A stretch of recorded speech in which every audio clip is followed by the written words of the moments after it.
എല്ലാവർക്കും ക്രിസ്തയേശുവിൽ എൻ്റെ സ്നേഹവന്ദനം. ഞാൻ നിങ്ങളുടെ ക്യാപ്റ്റൻ സാജൻ ജോൺ. വളരെ അനുഗ്രഹിക്കപ്പെട്ട ഒരു പ്രഭാതത്തിൽ ഞാൻ നിങ്ങൾക്ക് നൽകുവാൻ ആഗ്രഹിക്കുന്ന ചിന്ത ഒരു കഥയാണ്. ഒരിക്കലൊരു വാനമ്പാടി നനഞ്ഞു കുതിർന്ന് ഒരു ഇഷ്ടിക ചൂളയിൽ അഭയം പ്രാപിച്ചു. അതിൻ്റെ ഒരറ്റത്ത് വന്നിരുന്ന വാനമ്പാടിയോട് ഒരു ഇഷ്ടിക പറഞ്ഞു, വാനമ്പാടി, നീ ഇവിടെ നിന്ന് എഴുന്നേറ്റ് പോകുന്നതാണ് നിനക്ക് നല്ലത്. ഈ ചൂളയുടെ ചൂടിൻ്റെ സ്ഥിതി എന്താണെന്ന് നിനക്കറിയില്ല. ഇതിൽ ചൂട് വർദ്ധിക്കും, അപ്പോൾ നിനക്ക് ബുദ്ധിമുട്ടാകും. നീ ഇവിടെ നിന്ന് എഴുന്നേറ്റ് പോകാൻ പറഞ്ഞു. ഇളം ചൂടിൽ സുഖം പറ്റിയിരിക്കുന്ന വാനമ്പാടി അത് മനസ്സിലാക്കിയില്ല. വാനമ്പാടി പറഞ്ഞു, ഇപ്പോൾ എനിക്ക് നനഞ്ഞു കുതിർന്ന അവസ്ഥയിൽ എനിക്ക് ഇഷ്ടിക ചൂളയിൽ നിന്ന് ലഭിക്കുന്ന ചൂട് എനിക്ക് ഏറ്റവും നല്ലതാണ്. അതുകൊണ്ട് എനിക്ക് ഇവിടെ നിന്ന് എഴുന്നേറ്റ് പോകാൻ മനസ്സില്ല. ഞാൻ അതിൻ്റെ സുഖം പറ്റിയിരിക്കുകയാണ്.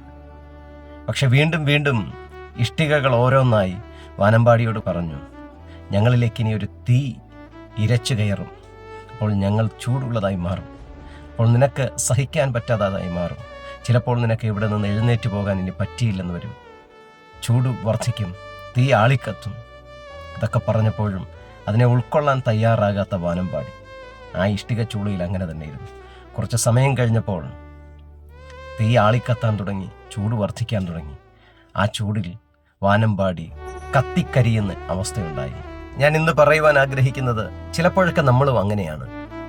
ചില ലോകപരമായ കാര്യങ്ങളിൽ അതിൻ്റെ ഇളം ചൂടേറ്റ് നമ്മൾ സുഖിച്ചിരിക്കുന്നവരാണ്. പക്ഷേ അതിന് പിന്നിലൊരു കാര്യമുണ്ട്. ആളിക്കത്തുന്ന തീയുടെ അനുഭവം അതിനകത്തുണ്ട്. അതിൽ നമ്മൾ വെന്തെരിഞ്ഞു പോകാൻ സാധ്യതയുണ്ട്. അതുകൊണ്ടാണ് പൗലോസ് അപ്പോസ്തലൻ അപ്പോസ്തല പ്രവൃത്തികളുടെ പുസ്തകം 27-ാം അധ്യായം 10-ാമത്തെ വാക്യത്തിൽ ഇങ്ങനെ പറയുന്നത്, ഈ യാത്രയിൽ ചരക്കനും കപ്പലിനും മാത്രമല്ല നമ്മുടെ പ്രാണങ്ങൾക്കും ഏറിയ കഷ്ടനഷ്ടമുണ്ടാകുമെന്ന് ഞാൻ മനസ്സിലാക്കുന്നു.